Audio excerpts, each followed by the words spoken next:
Assalamualaikum warahmatullahi wabarakatuh. Bismillahirrahmanirrahim. Mengenal wali Allah. Arti wali Allah ialah orang yang dikasihi Allah Subhanahu wa taala, iaitu orang yang dekat dengan Allah Subhanahu wa taala kerana hebatnya keimanan dan ketakwaannya, sehingga Allah Subhanahu wa taala memberikan kepadanya karamah dan kemuliaan. Di antara sifat-sifat para wali Allah ialah bertakwa, beriman, wara', zuhud, sabar, sopan, berlemah lembut sesama muslim dan bersifat keras dengan orang kafir, sentiasa mengikuti sunnah Nabi SAW dan meninggalkan segala larangannya. Allah Subhanahu wa taala berfirman di dalam surah Yunus ayat 62 dan 63 yang bermaksud, ingatlah sesungguhnya wali-wali Allah itu tidak ada kebimbangan terhadap mereka dan tidak pula mereka bersedih hati, iaitu orang-orang yang beriman dan sentiasa bertakwa. Namun perlu diingatkan bahawa bukanlah syarat seorang wali itu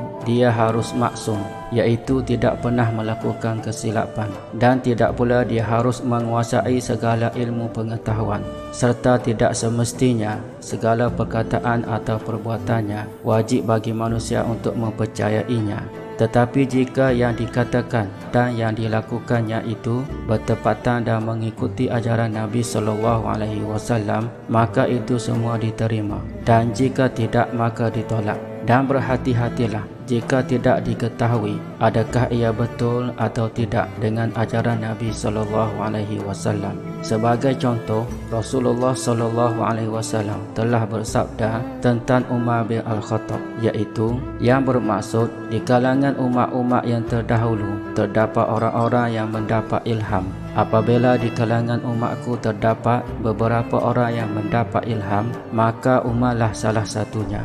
Hadis riwayat Bukhari dan Muslim.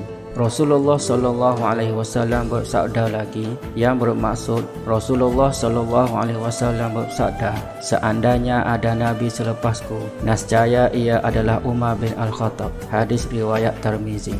Hadis di atas dengan jelas menunjukkan bahawasanya Umar radhiyallahu anhu adalah seorang wali Allah. Beliau dianugerahkan ilham dari Allah Subhanahu wa taala, tetapi Umar radhiyallahu anhu tidak maksum daripada melakukan kesalahan. Sebagai contoh kesalahan yang beliau lakukan iaitu ketika Abu Bakar radhiyallahu anhu memerangi orang-orang yang enggan membayar zakat, maka Umar radhiyallahu anhu berkata kepada Abu Bakar, bagaimana boleh kita memerangi manusia sedangkan Rasulullah bersabda, aku diperintahkan untuk memerangi manusia sampai mereka bersaksi bahawasanya tidak ada Tuhan yang berhak disembah kecuali Allah dan aku adalah Rasulullah. Apabila mereka mengakui hal ini, maka terpeliharalah darah-darah dan harta-harta mereka kecuali dengan haknya. Maka Abu Bakar radhiyallahu anhu berkata, bukankah Rasulullah SAW bersabda kecuali dengan haknya? Sesungguhnya zakat termasuk haknya. Demi Allah, kalau mereka itu menolak untuk membayar zakat kepadaku, yang mereka membayarnya kepada Rasulullah SAW, maka aku akan memerangi mereka kerana keengganan mereka. Berkata Umar radhiyallahu anhu, demi Allah, tidaklah ada kecuali aku melihat Allah telah melapangkan dada Abu Bakar untuk memerangi orang-orang yang enggan membayar zakat, maka aku mengetahui bahawasanya dia adalah benar. Hadis riwayat Bukhari. Hadis ini memberi pengajaran kepada kita, di antaranya yang pertama, seorang wali Allah memiliki karamah sebagaimana Umar radhiyallahu anhu yang mendapat ilham dari Allah Subhanahu wa taala. Yang kedua, seorang wali Allah tidak maksum daripada melakukan kesalahan. Yang ketiga, tidak semestinya seseorang yang mendapat karamah berarti dia lebih mulia daripada wali Allah yang tidak ada karamah. Sebagaimana Abu Bakar radhiyallahu anhu yang jelas lebih mulia daripada Umar radhiyallahu anhu.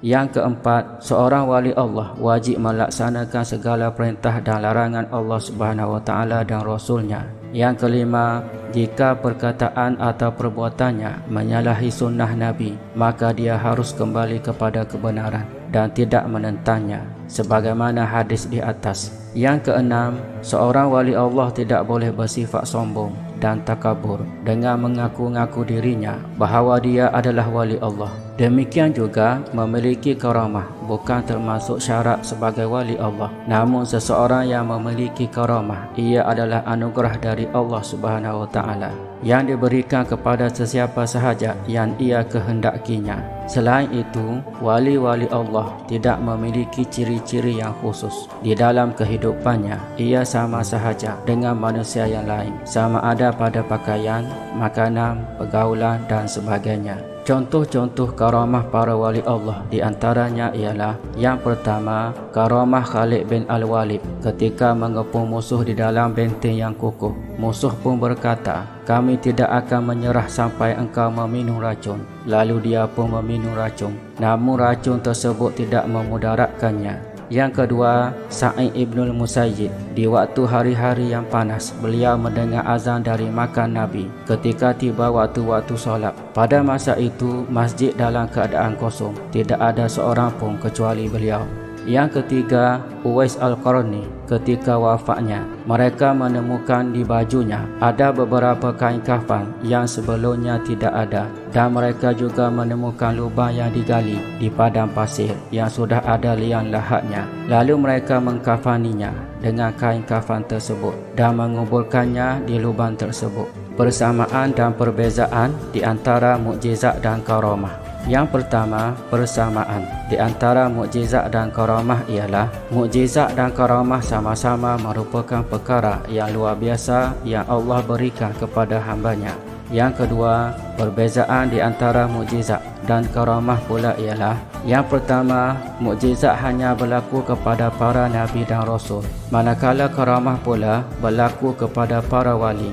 Yang kedua, mukjizat diperolehi dengan kerasulan dan kenabian, manakala karamah pula diperolehi dengan ketakwaan dan keimanan. Yang ketiga, kedudukan mukjizat lebih tinggi daripada karamah. Yang keempat, pengajaran dan hasil dari mukjizat adalah baik, adapun kesan atau akibat dari karamah belum tentu. Sekian, wallahu alam.